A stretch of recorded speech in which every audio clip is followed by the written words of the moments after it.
Well, welcome to Let's Talk on WIN TV. I'm your host, Denise Rolark Barnes, publisher of the Washington Informer. Now, financial debt is on the rise across the country, and here in the DMV, many residents are feeling the strain. The recent government shutdown, now in its 23rd day, and staff reductions through the new Department of Government Efficiency, or DOGE, as we often call it, have left thousands of former employees facing financial hardship. Even those with lower incomes are struggling to avoid debt that can quickly spiral into legal trouble. And that's where Tzedek DC comes in. This nonprofit organization helps DC residents navigate debt crisis, offering legal support, financial education, and a pathway toward justice and stability. Today, I'm joined by Ariel Levinson-Waldman, founder and director counsel of Tzedek DC, and Stephen Jefferson, the organization's community outreach coordinator. And as we continue to recognize Financial Literacy Month, Ariel and Stephen will share how Tzedek DC promotes fair debt practices, advances financial literacy, and builds partnerships that help residents stay on track financially and legally. So we'll explore the phrase Tzdeck, tirdof, justice, justice you shall pursue, and how its meaning inspires this mission and can impact your future. So let's dive in. Welcome to Let's Talk, Ariel and Stephen. Am I saying right, Stephen or Stephen? Stephen, you got it right. Yes, I got it right. Yeah. Denise, thanks so much for hosting us. Oh, my pleasure. My pleasure. As you said, it's Financial Literacy Month, but these are the conversations we need to be having all year round because people are continuing to have challenges. They need to know more about financial or have better financial education skills. And, we're in a tough time right now. That's really the bottom line. It's a tough time. So I want to start with you, Ariel. I mean, talk about how the phrase, and I want you to say it correctly in case I didn't, give us some background on that, but also how it kind of weaved into the founding of Tzedek DC. Yeah, thank you. So tzedek is this beautiful word from the Bible, the Old Testament, the book of Deuteronomy, and it means justice. And inspired by that idea, we came together and founded Tzedek DC nearly a decade ago as a nonprofit headquartered at the University of the District of Columbia, UDC. We also now have offices in Ward 8. We serve residents in all 8 wards. And a particular mission and focus is around all the topics you were talking about at the beginning of the show, safeguarding the financial health and legal rights of our neighbors with lower incomes and moderate incomes too, in this expensive jurisdiction and area in the DMV, who are facing debt and financial consumer identity theft, credit report, and other challenges that can be obstacles towards stability and towards prosperity. Wow. And Stephen, with the job of community outreach, how do people find you all when, or what should they be coming with, or can they come with, the problems that they're experiencing? What is your job? Well, my job is to take all this wonderful work to every inch of the 68 square miles of this beautiful city. And how that gets accomplished is through a lot of our partnerships that we have with other organizations, and they have tabling events, resource fairs, or even presentations. So throughout the city, the wonderful partners that we have, a lot of times send me emails, text me or call me and say, hey, we got an event coming up. We need you to come out and table. And normally when I come out and table and set the table up, everybody runs over and said, now, how do you pronounce this? And, I say, take the T off and then say Tzedek. And they say, yeah, I got it. So knowing that it says legal help for people in debt is the biggest draw as well. And a lot of them are wondering, well, what kind of legal debt can you help me with? And, just sharing with them about consumer debt. If you're dealing with scams, fraud, ID theft, if you want to understand medical debt or the student loan situation. We have a wonderful project for people with disabilities and also seniors. We know that they're targeted for frauds and scams the most. We have a wonderful return to citizen project that we kicked off. where we have actually one of the attorneys that you can talk to directly. And just like with the Disability Community Project, you have one of the attorneys you can talk to directly. So a lot of the work that we do and a lot of the events that I attend really brings a lot of folks that are really hurting. So in a lot of that, I just sit back with an open heart and an attentive ear, and when needed, an instructive tongue. But most of all, love on them and encourage them that, hey, let us help you, and we're going to educate you. We're going to work with you with your situation, and then we're going to prepare you to move on further in life. That's amazing. And one of the things, Ariel, that I know, we've talked about it with regards to the last financial crisis that happened a few years back, and the high number of residents in Prince George's County who lost their homes because they would not seek help. A lot of people have that sense of pride, and they don't want to knock on the door or go places where they can get help. And how are you able to break? I mean, Stephen sounds like he's a great community outreach representative, but once they come in the door, how do you all help them? Yeah, it's a great question, and the issue is absolutely a real one. Lots of people, for reasons that we have to deeply respect, have that pride. We all have it. And how do you make sure that people know the help is there, and then just as importantly, they know they can trust it and feel okay about accessing the help? We're really intentional in terms of addressing that issue about working in partnership. So every time someone has a legal issue where they've received something from the court, if somebody has sued them, the court sends them a piece of paper and it's got our hotline on it. So first thing is they know the court trusts us. We have 80 community partners throughout the district, and some in Maryland, some in Virginia. And our community partners are grassroots and working on the ground. So when somebody's working with Skyland's Workforce Development Center, there's already an experience of trust. When someone's been at building bridges across the river, another one of our partners and one of our fantastic board members, Rasan Bernard, leads building bridges across the river. When someone's already had a positive experience with building bridges, and they know that they're one of our partners, that we find that helps. When they've already worked with UPO, United Planning Organization, and so these trust builds help. One of the things we've been really proud about over time is that as we've served more and more clients, we've now served in direct services over 5,000 households. Wow. The dynamic has become that current and former clients are the basis for those referrals. And this is not because people are, this is not because we're, looking to charge a fee. All our work is provided at no cost to means eligible residents, but it is because people have had, and they've told us that they've had the experience. Number one, our team, at least the one besides me, are absolute subject matter experts. They know their stuff.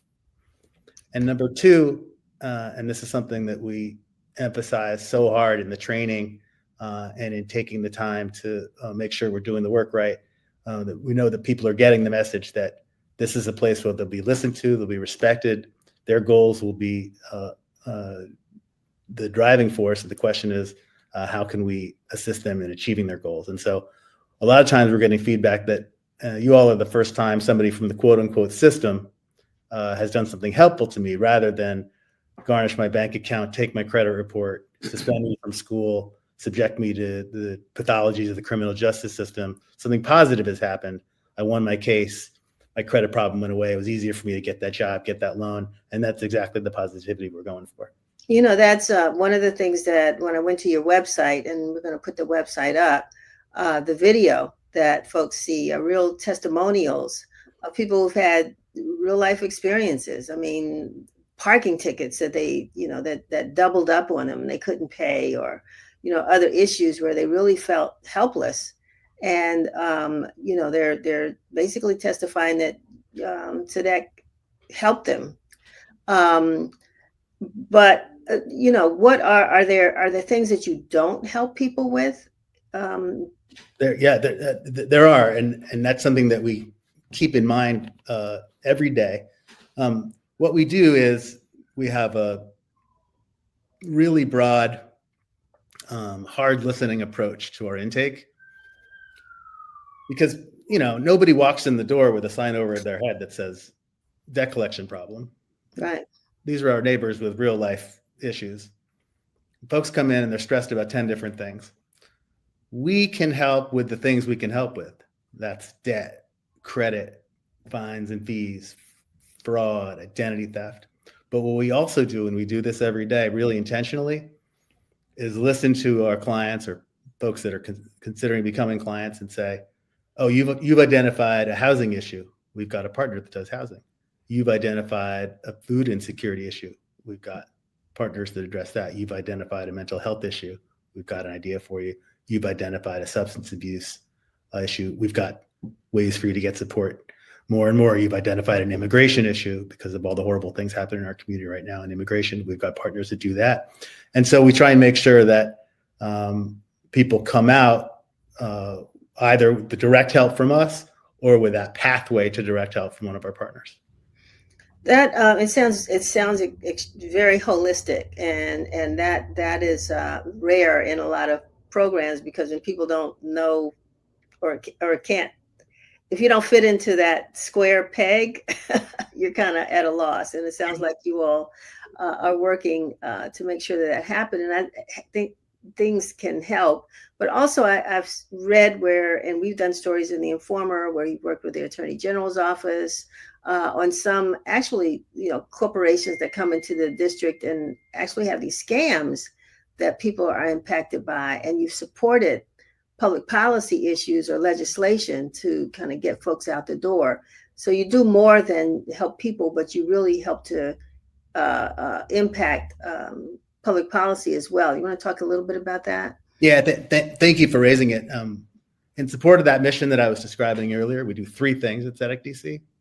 Number 1 is that direct services. We talked about that a little bit. That's free legal help, but also free financial counseling help.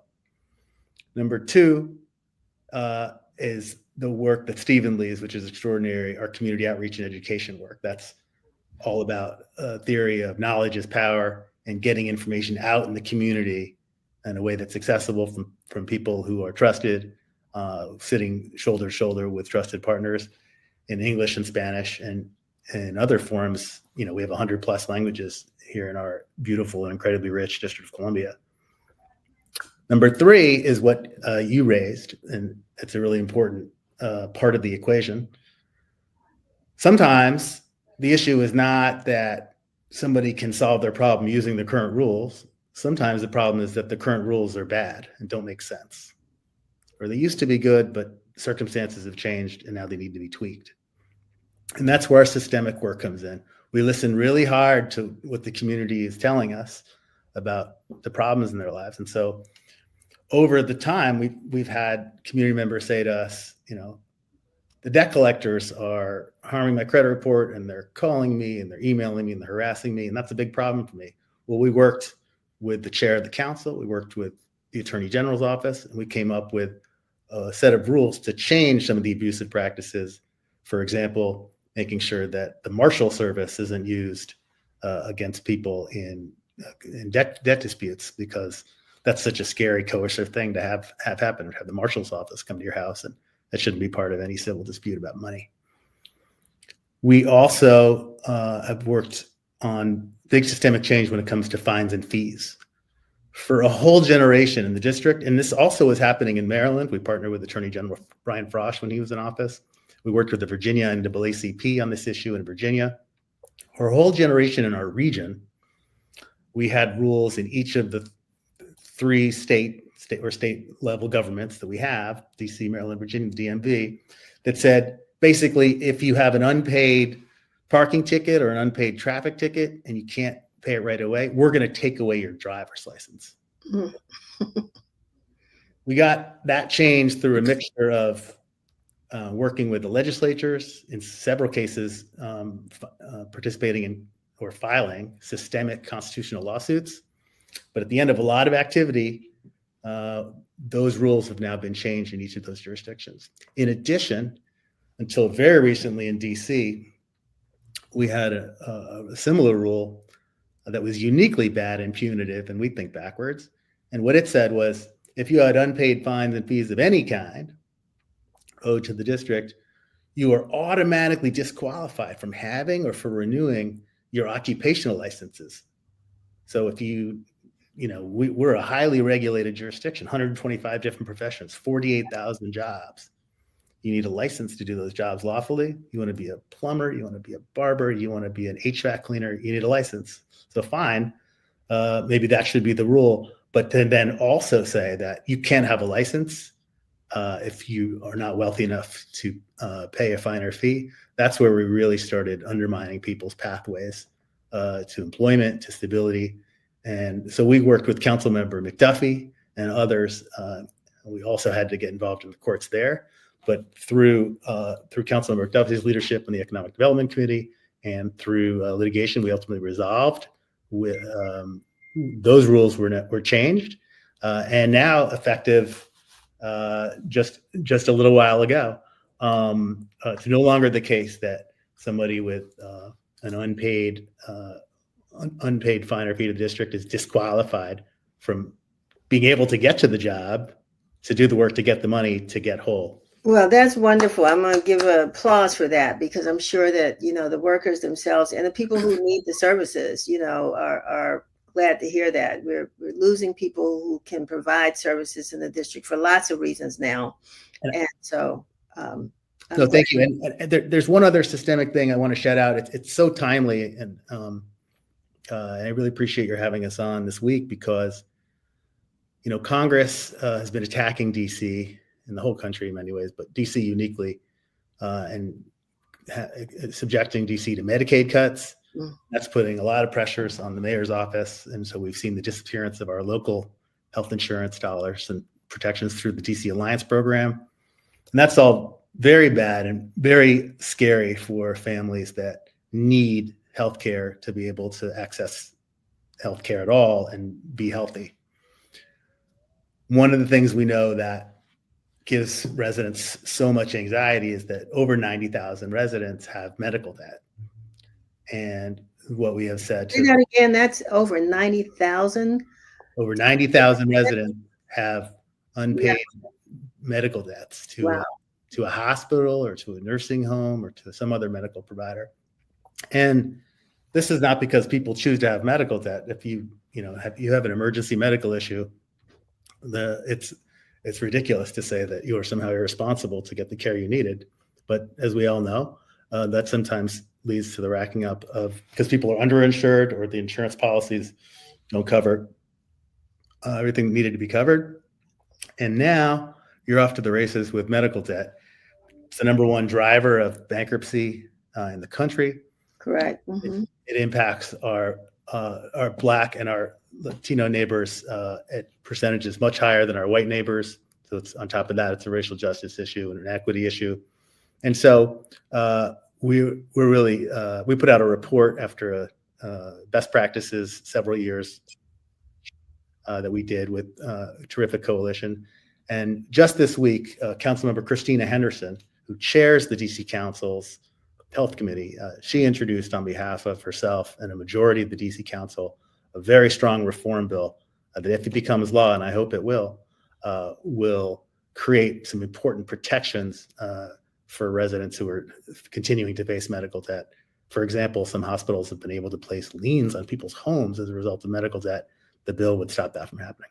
Wow, that's amazing. And again, kudos to Tzedek DC for sort of moving forward with that and working on behalf of residents, and Councilmember Henderson as well.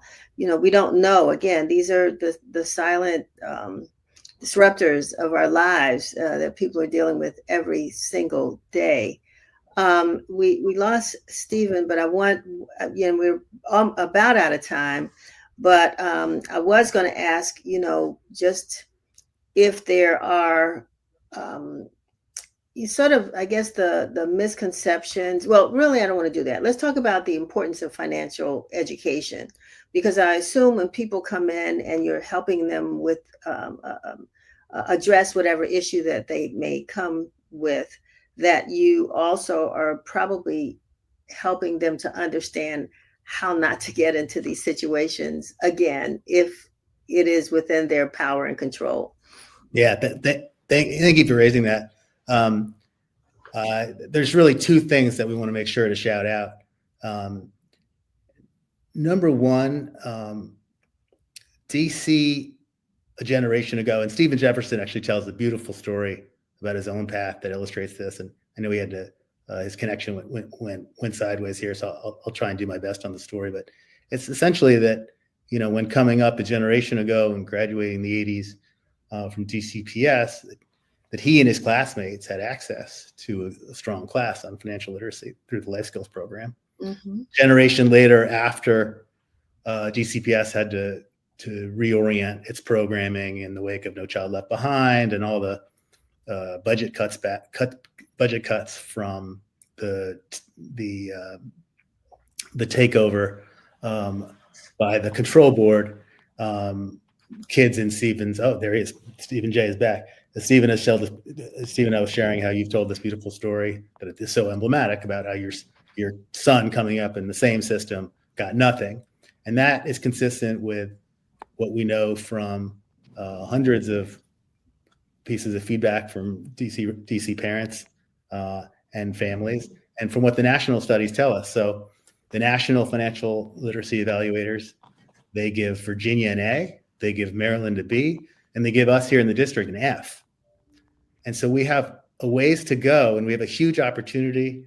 The mayor has said some really exciting things about her commitment to this issue.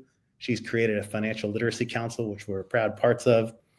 We've worked with OSSI, the Office of the State Superintendent, to tee this up as something that can change in schools over time. As a matter of fact, we are holding on for an opportunity to talk to OSSI. We know that there's an elective class that's being offered in DCPS now, but yes, the idea is to make this a required class. That is exactly the idea. We want to stimulate that, and then in parallel, for our young people who are either late high school or 18 and over, we have developed a private sector solution partnered with Industrial Bank and others. It's an 8-week long, 16 hours session with expert instruction from our financial counselors, from investment advisors, from savings advisors, from know your rights advisors. And it's everything soup to nuts, from budget to what's a paycheck to FICA to taxes. And the thing I want to shout out is we've had sessions in Ward 5, Ward 7, Ward 8. Steve and a number of colleagues lead this. We'll have sessions in 2026. These are open for sign up. They're provided at no charge to the young people in the district. This is all privately funded. And for every single participant, we know that if we just, Charlie Brown's teacher, wah, wah, wah, then people are just going to tune out. And so we make sure to provide access to the ability to practice and access to some assets. So we fundraise and seed every single participant's account, newly created $100 investment account, and then 3 years of administrative costs for that account are covered. And so people come away with a pathway towards growing their assets and strategies for doing so, and being able to work with our financial counselors. The impact we've seen has been really exciting. The feedback from the community has been tremendous. And Stephen, can you hear us now, or should I turn things over to you, or should I keep going here? Yeah, I wanted to, if Stephen is there, because I wanted to end with him. We only have a couple of minutes left, but I wanted him to kind of, close us out with, how, why this is so important, your personal experience with your son, and, kind of what you tell people when you're standing at those tables, about why they need to come and talk to the folks at Tzdeck.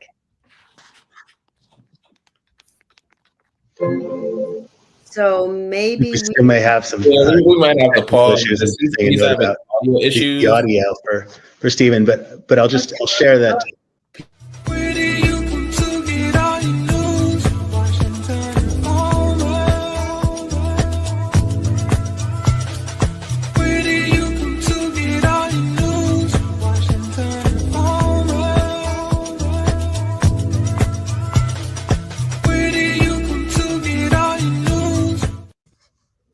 So we took a little break for technical reasons, but we're at the end of this segment. Stephen, are you there? So yeah, we're going to move on. Ariel, you were just saying to us about the program and the great feedback that you've gotten from some of the schools. And thank you. It's as we've completed now a pilot program and now moved into scaling the program because the young people have told us over and over this is making a big difference. 98% are saying they'd recommend it to friends and family. Most of them are saying they're more confident consumers and investors now. And we've heard from students at Blue. We've heard from people who were at UDC. We've heard from people who were in their first job or about to get their first job. We're committed to being part of the private sector solution to this through our nonprofit work. So we want to invite anyone who's listening to reach out to us at our website or give us a call and get signed up for these classes. We've seen them make a big difference in the lives, and folks are telling us in their future lives through the Tzedek DC Young Adult Financial Empowerment Program. So thanks for the opportunity to share about it. Yeah, thanks. Before we close out, I mean, we do have the website there, and if there is a phone number, would you mind sharing that with us as well? Absolutely. 202-724-7386. All right. I'm gonna get you to tell it to us one more time. Oh, we have it. There it is. 202-724-7386. And lastly, you all are at the University of District of Columbia on campus on Connecticut Avenue, but you also have programs throughout the community. Can you name again a couple of the places where people can find you? Sure. They can find us in person at UDC or in our Word 8 offices, and they're all listed on our website. We also have a phone people can call, and our partners can find us as well. But the easiest thing is to hop on our website, which is very, very straightforward, tzeddekdc.org. And we have a no wrong door policy. So you can show up at the office, you can call us, you can email us, you can send in a form through our website, either to volunteer or to become a financial counselor or legal client and participate in our work. Fantastic. All right. Ariel Levinson-Waldman, founder and director counsel at Tzedek DC, and Stephen Jefferson, who we heard a little bit from, but lost him in the show. But you will probably see him out there in the community as a community outreach coordinator. We're so happy to have you here on Let's Talk and to help us, the whole community, know what we can do to address some of our financial challenges and improve our financial education. So thank you so very much for being with us today. Thank you, Denise. All righty. Have a good one.